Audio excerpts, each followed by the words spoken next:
Hey there, I'm Eric Adams. I'm the audio video teacher here. And this week has been kind of busy. There's a band went off to state and got 12th place. Congratulations, guys. 12th out of, I think it was 115 or so other people competing. That's incredible. So congratulations to you on that. Another thing, we just had field trips and that kind of stuff. So getting together and trying to do a Raiders in Review this week was a little bit difficult.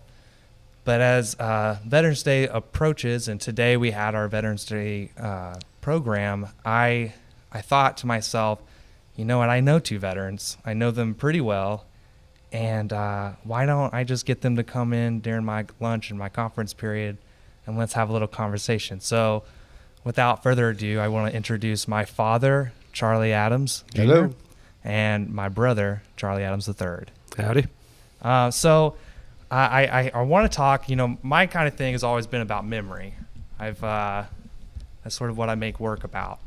And so this kind of, to me, makes a lot of sense to do because, we have my grandfather, your father, was in World War II. And I didn't get to know him that well, but I've heard so many stories. And so I wanted to ask you first, Dad, your father fought in World War II. What stories did he tell you about that experience? Well, he didn't have a problem telling me stories about it, but it was always things that were funny, in which, in war, while you're crawling around in the mud and stuff, there was all kind of funny things would happen. But I'm sure there was a lot of things that were not so funny, but he never once told me anything that was not just kind of chagrin, Yeah. And the things that when he got wounded twice, had 2 Purple Hearts, and he was scarred up. Yeah. But he never, ever downgraded what he was doing. Right. He So always that's was about it for positive that. about it. Yeah, he was very proud of it. He was positive about it, not one negativity, and he told some really funny stories, but I can't go into them this today. But Yeah. a possibility that maybe at a later date we can do something a little bit more on the lighter side. Yeah. Yeah. No, what about you, Charlie? Do you remember any specific stories or our attitude, really? What was his attitude whenever it came down to discussing World War II or his place as a veteran? I think he was always real solemn. I always remember him as being very solemn about it. And when you talked about it, it was just real serious about it. I don't think I ever got any of those stories that Pop got.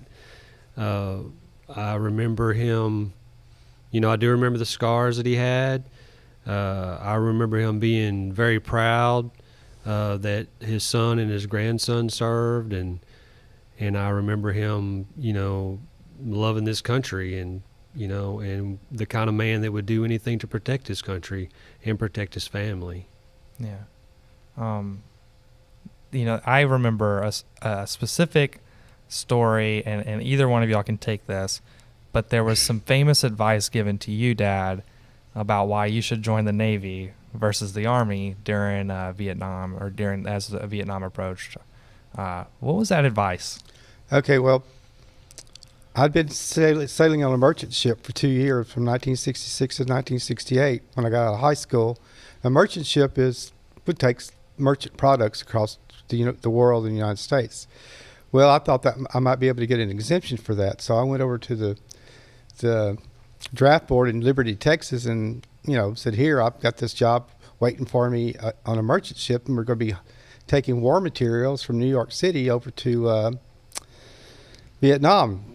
Would that garner an exemption?" And she looked at me, and she says, "Well, thank you for your service as a merchant mariner, but whenever you come back from that trip, I'm going to put you in the Army." I says, "Okay."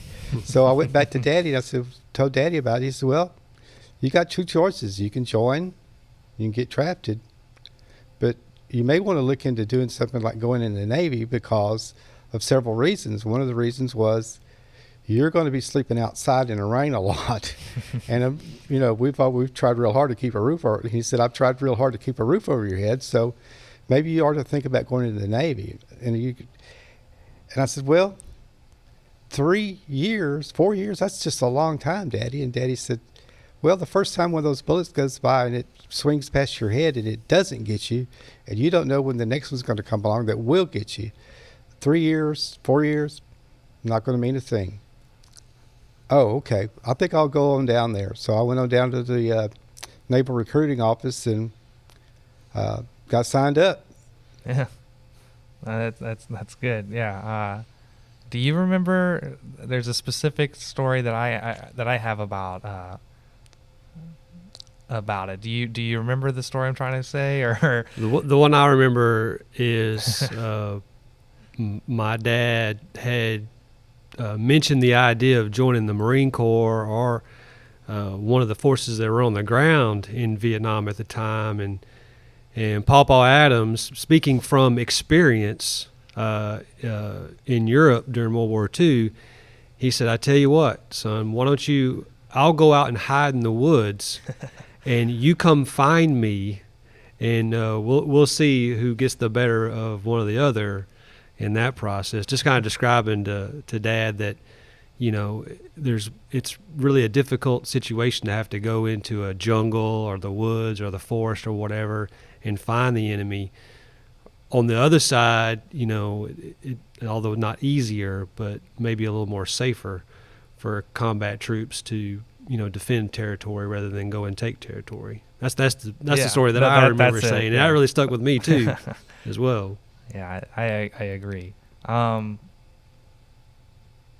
So, Dad, whenever Charlie, your son, comes to you and says, "I'm going to join the Navy," how did that exactly make you feel, or what was that process? What was that day like? It was an exciting day because any service that you join and you take part in the defense of this country and its citizens is a very honorable thing. Mm-hmm. Whether it is a infantryman or a electronics technician like him, or me working on boilers, or flying jets, or jumping out of airplanes with parachutes, naturally. But all of that is honorable. It's something that each and every one of us, those that have served, we can be proud. But the ones that really, those that we serve, we are proud that we were able to serve for them. Mm-hmm. Yeah. And we took, I have these two sons, and I always said, and I have another son, I would rather fight the battles. And in fact, during Iraq freedom, I tried to join back up, but hell, I was almost 40 years old. Yeah. And I was more than probably 40 years old when Iraq freedom, and I tried to join the Coast Guard. And they looked me over and found out I had a bunch of metal plates in me and all these other things. But I did pass the test to get in, so I feel real proud about that.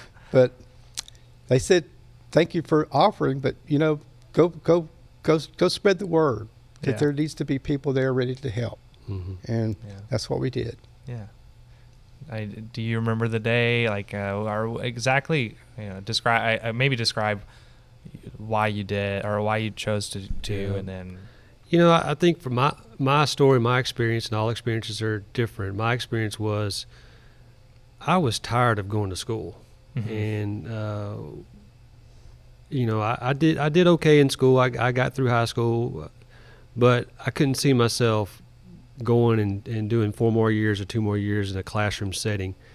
And I wanted to do something different, and I wanted to make a difference. I wanted to do something important, and I wanted to have some adventure. I wanted something interesting. And I had great examples. As a very young child, I remember even in kindergarten, when Dad was in the Merchant Marines, he would be gone for months at a time, but when he would come back, it was like Christmas and birthday all rolled up into one. And I remember one day he picked me up, surprised me, and picked me up at school, and he had all these treasures that he had brought from all over the world, and that was my dad. He was a world traveler. He had all these pictures of riding camels and the Leaning Tower of Pisa and all these really interesting things. And I wanted that too. I wanted to kind of get a taste of that too. So I remember going in and, I remember telling my mom, because she was concerned about what I was going to do. And I remember saying, "Look, I'm just going to go down there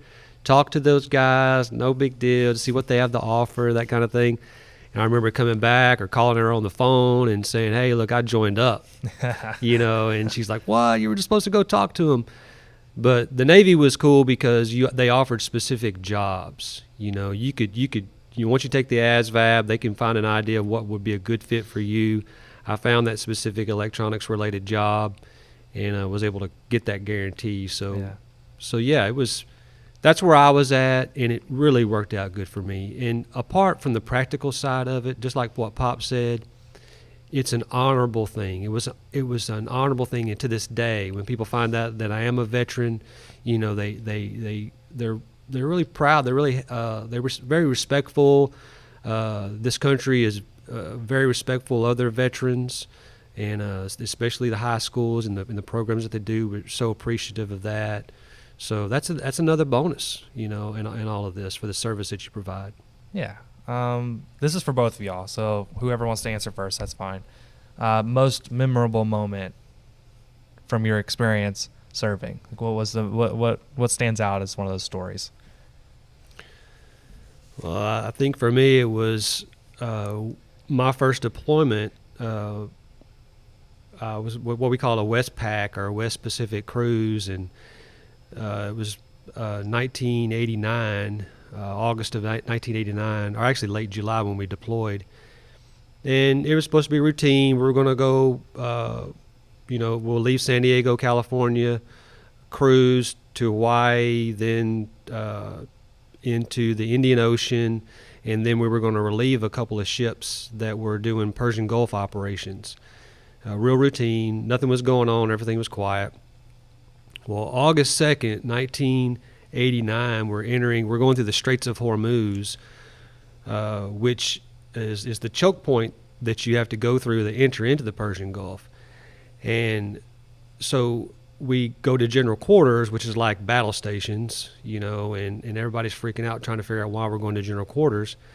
And we just learned that Iraq has just invaded Kuwait, and things have gotten kind of crazy, and we really don't know what was going to happen because Kuwait was our ally at the time, and Iraq had been our ally from time to time. We were really concerned with Iran, and we had studied up on the threat that Iran posed to our ships, and kind of was thrown a curveball. Now we got to study up on Iraq and the weapons that they had.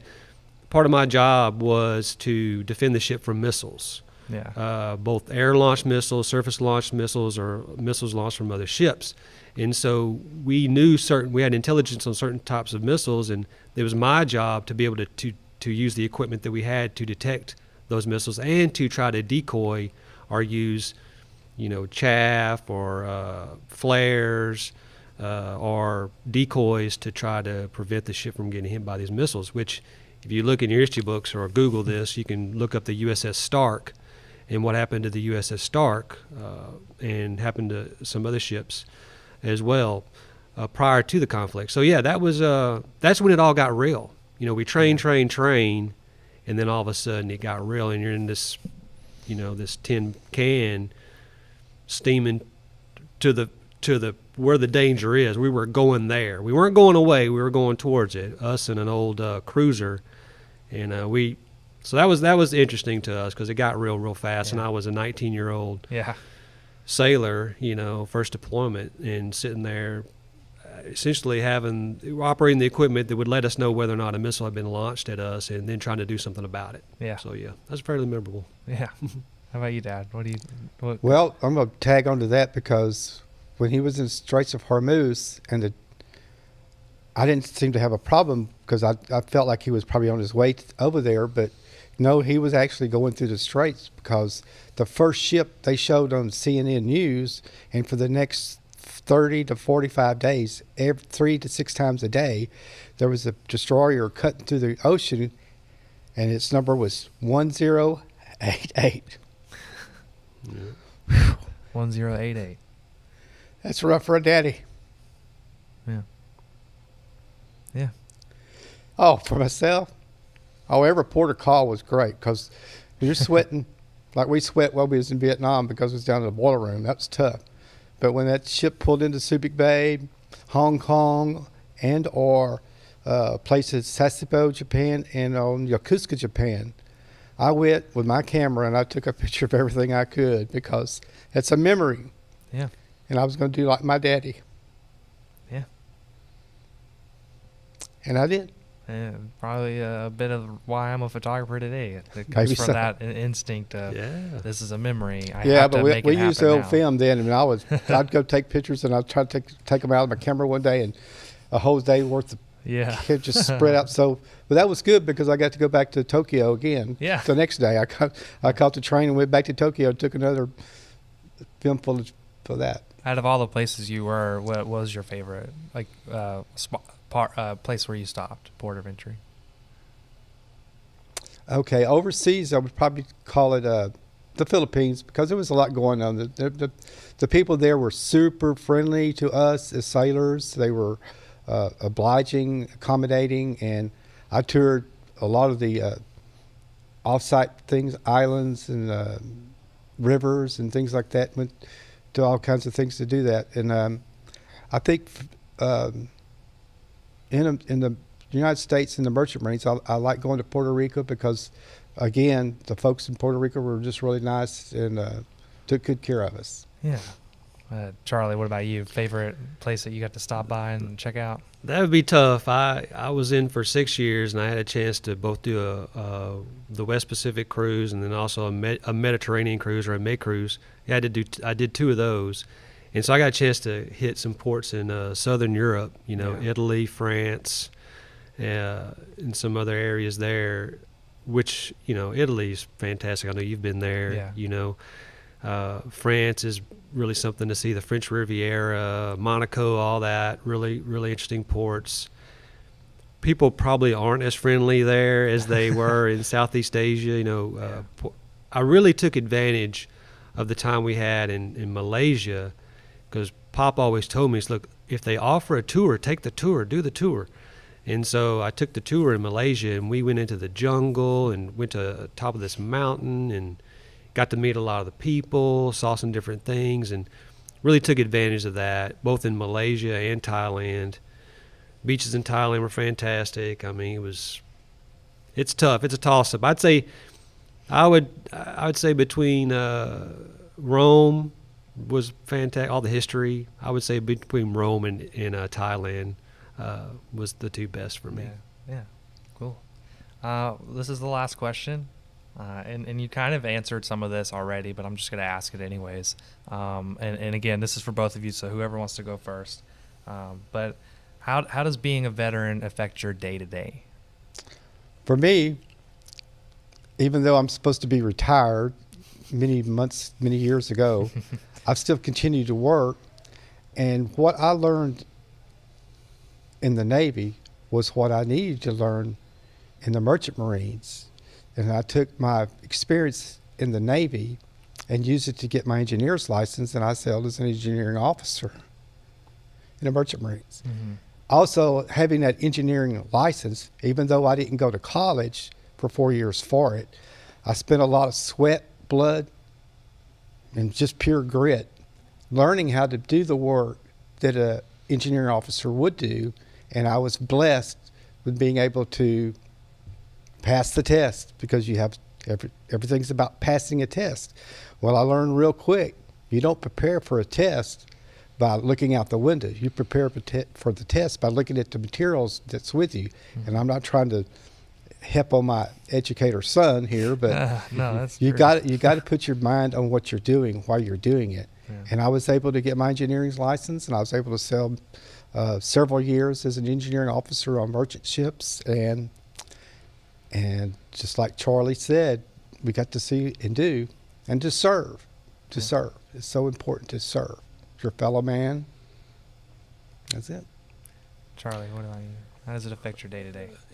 Every morning, and this may sound corny, but every morning when I wake up, I say thank you. Amen. And I'm thanking God to live in this country and to have the freedom that we have. And like Papa said several times, and even have the honor to serve this country and to do just my little bitty part of protecting this country is something that has affected every day of my life. The other thing is meeting people from other countries. 99.9% of the people that I met all over the world love Americans and love America and would love to have the kind of freedom and life that we have in America. And that in itself puts things in perspective as I go about my day.